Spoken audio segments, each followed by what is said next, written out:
अनिल को बचपन से बाबा, जोगियों और जंतर मंतर पर बड़ा भरोसा था।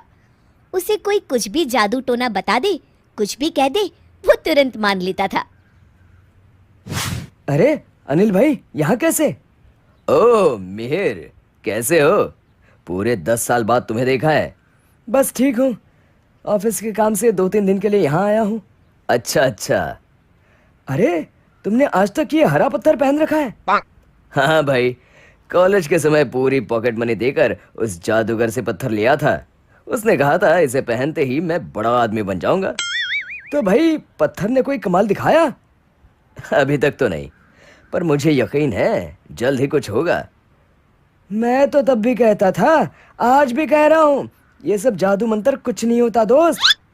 तू देखना, ये अंगूठी मुझे बड़ा आदमी जरूर बनाएगी। चल, भगवान करे ऐसा ही हो। कुछ दिन बाद अनिल एक विज्ञापन पढ़ता है। चेहरा देखकर भविष्य बताने वाले बाबा। बाबा जी से पूछ आता हूँ, मेरा भाग्य कब बदलेगा? अनिल बाबा के पास जाता है।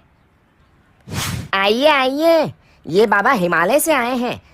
25 सालों तक बर्फ में रहने के बाद बाबा ने ये सिद्धि पाई है। सिर्फ 5,000 रुपए दीजिए और अपना भविष्य देखिए। 5,000? ये तो बहुत ज्यादा है, कुछ कम नहीं हो सकता क्या? यहाँ क्या प्याज बिक रहा है जो तुम मोल भाव कर रहा है? पूरे पैसे निकाल वरना निकल ले। अरे नहीं नहीं, मैं तो मजाक कर रहा था। ये लो पैसे। बाबा जी, मैं बहुत परेशान हूँ। 10 साल से बड़ा आदमी बनने के सपने देख रहा हूँ। ये सपने कब पूरे होंगे? कभी नहीं। तेरे चेहरे पर लिखा है तू अगले 2 महीने में मर जाएगा। ये आप क्या कह रहे हैं बाबा जी? यही सच है। अनिल रोते रोते घर आता है। रात भर वो कुछ सोचता रहता है। सुबह होते ही वो बैंक चला जाता है। सर, मुझे 1 करोड़ का लोन चाहिए। ठीक है, आप जरूरी कागज ले आइए। अनिल को लोन मिल जाता है। अगले दिन बानी, ये लो तुम्हारे नए बंगले की चाबियां। अब तुम्हें इस छोटे से घर में रहने की कोई जरूरत नहीं है। क्या बात कर रहे हैं जी? हाँ, सही कह रहा हूँ। जल्दी तैयार हो जाओ, तुम्हें अपना नया बंगला दिखा कर आता हूँ।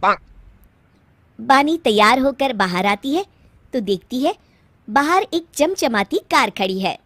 क्या क्या ये कार हमारी है? हाँ हाँ, हमारी ही है। आओ बैठो। अनिल बानी को बंगला दिखाकर घर ले आता है। अगली सुबह बानी, अगले महीने हम बंगले में शिफ्ट हो जाएंगे। उससे पहले सिंगापुर घुमाते हैं। क्या ये सब क्या हो रहा है? कहीं मैं सपना तो नहीं देख रही? नहीं, ये सब सच है। घूम के आते हैं, फिर मैं तुम्हें सब बताऊंगा। कुछ दिन बाद सिंगापुर से लौटते समय, ए जी, अब तो बताइए, इतने पैसे आपके पास कहाँ से आए? देखो, तुम घबराना मत, मेरी बात ध्यान से सुनो। बोलिए। अब मेरी जिंदगी बस 1 महीने की और है। हाय, मैं मर गई। नहीं नहीं, तुम नहीं, मैं मरने वाला हूँ। अब चुप होकर मेरी बात सुनो। बोलिए। मैंने 1 करोड़ का लोन लेकर तुम्हारे लिए गाड़ी और बंगला लिया है। तुम्हें सिंगापुर भी घुमा दिया। मैं मर गया तो लोन नहीं चुकाना पड़ेगा। मैं तो जा रहा हूँ, पर मैंने तुम्हारे ऐशो आराम की व्यवस्था कर दी है। पर आप क्यों मर रहे हो? मुझे एक बहुत बड़े बाबा जी ने बताया है कि मैं मरने वाला हूँ। अच्छा, अब, जाने से पहले अगर मेरे सोने की कंगन। मैं मर रहा हूँ, तुम्हें अपने गहनों की पड़ी है। देखो जी, आप तो मर जाओगे, मुझे तो जीना पड़ेगा ना। इसी सोसाइटी में सबके साथ बिना कंगन पहने रहना।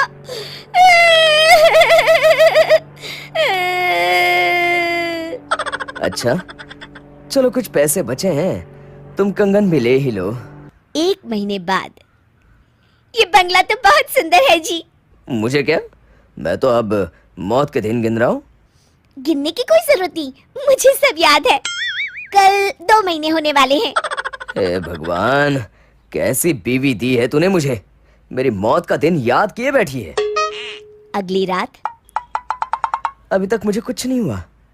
हो ना हो आज रात को ही मेरा टिकट कट जाएगा। आप कहाँ जाने की टिकट कर रहे हैं जी? मैं भी चलूंगी। चल, मरने जा रहा हूँ, तू भी चल। ओह अच्छा, नहीं नहीं नहीं, मैं तो यूं ही कह रही थी। हे भगवान, मैं मरना नहीं चाहता, कुछ करो प्रभु। मेरे कंगन वापस मत लेना, बाकी इनकी प्रार्थना सुन लो भगवान। अगली सुबह मियाँ बीवी खुशी से नाचने लगते हैं। तभी फोन की घंटी बजती है। जी हम लेना देना बैंक से बोल रहे हैं। आपकी पहली किस्त 1 लाख रुपए अब तक नहीं आई है। आप जल्दी कीजिए वरना हमें पुलिस भेजनी पड़ेगी। हाय राम, ये तो मैं भूल ही गया। अब क्या होगा, कहाँ से लाऊंगा इतने पैसे? 1 लाख देने होंगे? इससे तो अच्छा आप। अरे भगवान, चुप हो जा। मैं आज ही एक गाड़ी, बंगला, गहने बेचकर सारा का सारा लोन चुकाता हूँ और उस बाबा को हिमालय वापस पहुंचाता हूँ। कितने सालों से इन बाबाओं ने मुझे मूर्ख बना रखा है। आज समझ आया, ये सब फालतू की बातें हैं। सच कहते हैं, जान बची तो लाखों पाए।